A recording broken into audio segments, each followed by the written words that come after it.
very proud of the guys. This has been very difficult. I hadn't been through something like this before, and clearly most of them had not either.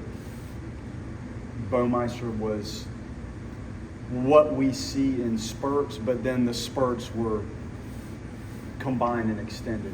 I thought he was phenomenal, and the starting pitcher provides a spark that can help the offense. And I think we saw that today. Like the way that starting pitcher goes out and commands that first inning, it brings a dimension of confidence and kind of a level of we're in control of this game into the dugout. And I think then you go bang, bang, and it's 2-0, but I felt like it really started with the starting pitcher, and that's what you want starting pitchers to do.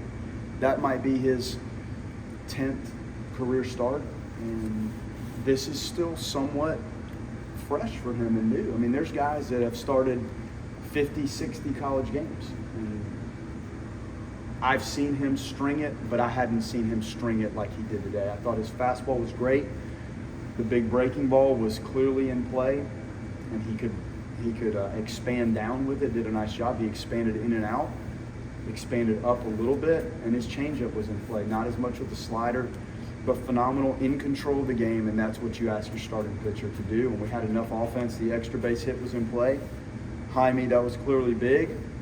Tibbs was big. Diamez, as you guys are seeing him starting to come back into form. And I'm really proud of the effort. We were razor thin in the bullpen today, and we did not have many options. We thought we had it lined up where Arnold faced the lefties, and if we had to get it to Kirkland there in the middle and at the bottom, we thought we'd be good. Monty, there was a nice look from him to finish that game. And Rank to come in and go to right field and make the catch in the 8th inning, I think that was, when we were in the mess that we were in. That was a huge play in the game. You mentioned thin in the bullpen. Is that part of the reason he went back out for a 7th inning at 95 pitches? Or was that kind of just how you felt good about him going for another? It was a combination, yeah. And it's a shorter week for him. Like, obviously, we bumped this up.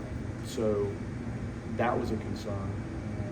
To be honest, he probably could have kept going, but Chuck felt, and I agree, that was probably enough. And we were at a point where it kind of lined up for Arnold. But we talk about self-contained relief, and today was a perfect example of that. The 5th inning, if you're going to start and be an elite starting pitcher, you're going to have to deal with some moments that almost require you to relieve yourself and get out of a mess. And he did that in the 5th, and I thought that was a pivotal part of the start and probably secured this for us, because it would have been a different look if we had to go to the bullpen in the 5th inning with what we have available. Did you feel a collective exhale in the 8th, or even after you won the game of the 9th? Did you feel some kind of gigantic relief throughout the dugout? Because you said that you've never been through anything quite like this before, and I'm sure that they haven't either. Yeah, it was. It was a relief, because this has been very difficult, and we're asking a lot out of these guys. They're giving us a good effort. We're learning. These are some young guys that are filling roles right now. Some of them for the first time at the college level. Some of them been in college but not in the roles they're in. So this was a tough stretch. The schedule was, I don't know where our scheduling ranks in the country, but it has to be one of the most challenging. So when you have that young group that goes into these places we've had to go play and see some of the things we've seen, it did start to mount.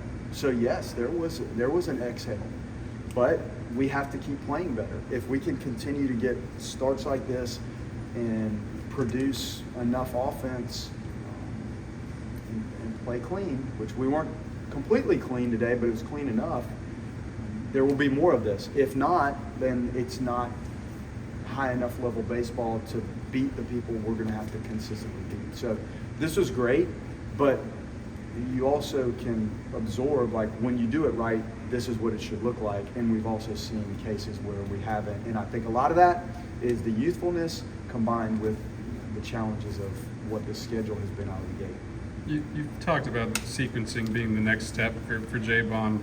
It seemed like late in the outing, fastball, curveball sequencing was really well. Just how pleased were you to see that? It was great. And he cherishes the competition. You can see it. but you still have to execute, or else you're not really pitching per se. You're searching for strikes, or you're throwing what's working. But when you can start to go to either side of the plate or off either side of the plate, throw a secondary pitch for a strike, and expand the secondary pitch in a quality lane, that gets you going. Then you bring the third pitch into play, the changeup, which I think he threw, I don't know, 5 or 6 to some of the lefties. Then that adds a whole nother thought process for Clemson's hitters. He pitched. Obviously he was pitching, but he was really pitching through this start better than I've seen him. It's almost like he could manufacture runs almost by himself to some degree. Yeah, the poor guy. I talked about it Tuesday, I think. He told me Tuesday, he's like, Coach, I can actually squeeze the bat. And I didn't realize how it wasn't hurting. It was just the range of motion when you have that thing going on. So he's going to be an elite dynamic player. He can really run the bases. And I know the bunting right now is, I don't know that I want any part of that, but it's part of the game that he'll get back to. And you can see his jumps and ranginess out there. He's a good player, so it's good to have him back, and it's good to see him looking like he did the preseason, the fall, and at TCU. I mean, he faced some tough arms and did a great job. So now you're starting to see a little bit of that again. You mentioned, you guys needed this win. Now you got a quick turnaround tomorrow. How do you make sure there's no hangover from this game to make sure you guys get back and get ready to play tomorrow? I don't worry about that one bit. I don't.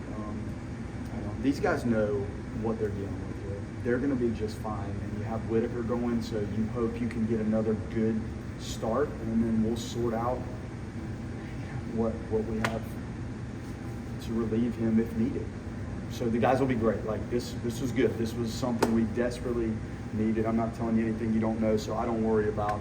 I'm worried about the hangover from some of the mounting losses more than I do. I hope they're going to be excited tomorrow for the first time in a while to kind of have that vibe going in. There were a few instances on the basis of running into outs. Is there a heightened sense of aggressiveness to put more runs across, or is it just getting bad reads?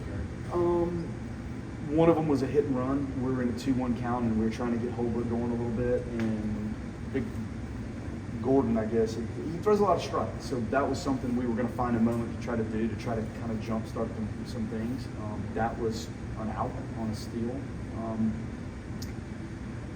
I think Jordan Williams just got a little excited. That ball wasn't in any way getting past the pitcher, and even if you make an initial break, you can get back to second base. That guy's not looking to throw the ball to second, but if he sees you looking to advance, obviously it's something he'd regroup and throw to third. So that's what I remember of the 2 base running mistakes. Was there something else in there that the one at the plate? Yeah, when you're second and third infield in, Yeah, you should go on ground ball contact. Because if it gets through, you're scoring both, and if it doesn't, you're first and third, and it's worth the risk right there. Yeah, and I know it looks like when you're watching, it looks like why would you try to score on that? Well, they still have to field it, they still have to throw it, catch it, and you're going to be not so far off of that if you hold your ground anyway. So it makes sense to go contact second and third and like that. Max seems to be in a stretch where everything he hits hard finds glove and the bloopers are dropping, but do you feel like he's starting to get back to the timing that you guys want to see from him? Yeah, I feel like he's very eager. Like he's an experienced college hitter that had a lot of success in the Big 12 conference. So dealing with the injuries, this is like opening day still for him when he gets to go out there and DH. I know he caught the other day. But I think he's just trying to do a little too much right now. And he's trying to do too much. So I think sometimes he's coming out of his mechanics a little bit with the swing. We looked at it yesterday closely and showed him some things. So he's going to be fine, but we need that. There's a presence. Like there's that physical presence, there's that bat speed, he's got pretty good pitch selection. So it sure helps when we can get him in there. And it's coming, but it's not where it probably can be.